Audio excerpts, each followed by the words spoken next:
हाँ भाई, महकमा मुंशियात वालों, तुम्हारी करोड़ों की मशीनों से काम नहीं हो रहा है क्या? बड़े तुम लोग ये सर्दी की किताबें कर रहे थे तुम लोग कि लाहौर में सर्दी होगी, सर्दी में इजाफा होगा, ये होगा, बढ़ता जाएगा। तो अभी पिछले हफ्ते पूरे 1 जनवरी से 7 जनवरी तक गर्मी कैसे आ रही थी, बादल कैसे फट रहे थे, सूरज कैसे रोशनियाँ मार रहा था। मौजूदात देख लो 21वीं सदी में। अगर मेरी सर्विसेज की ज़रूरत हो ना, सर्विसेज की, लेजेंडरी फ्रीलांसर बात कर रहा हूँ पाकिस्तान का, अल्लाह के फजल से मौसमों में तब्दीलियाँ हो जाती हैं। जब मेरी कोशिश होती है और अल्लाह का फैसला होता है तो गर्मी भी आ जाती है, आसमान के बादल भी फट जाते हैं। अल्लाह अकबर।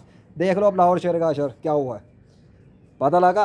अब सीरीज़ देखना कि क्या हुआ था। हाँ, और अपने इदारों और मीडिया और सब एथिस्टों को बता देना जो छुपे हुए बैठे हैं, जो कहते हैं ना कि साइंस की किताबें पढ़ के कहते हैं मौसम खुद चल रहे हैं, मौसम खुद चलने की ऐसी तैसी कर दी अल्लाह ने। हाँ, और ये कहते हैं मौसम को इंसान देख के प्रेडिक्ट कर लेता है, कोई प्रेडिक्ट नहीं कर सकते तुम लोग।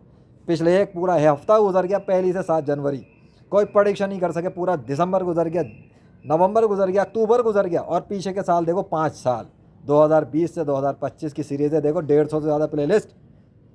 खुद ब खुद यूनिवर्स नहीं चल रही, जनाजा निकल गया इस बात का। जो कहते हैं कि खुद ब खुद चल रहा है, कुछ नहीं चल रहा खुद ब खुद। कोई मौसम नहीं जान सकता, कोई नहीं जान सकता अगले 5 मिनट में अल्लाह क्या करने वाला है। अल्लाह अकबर। ये है उसके मौसमों का हाल।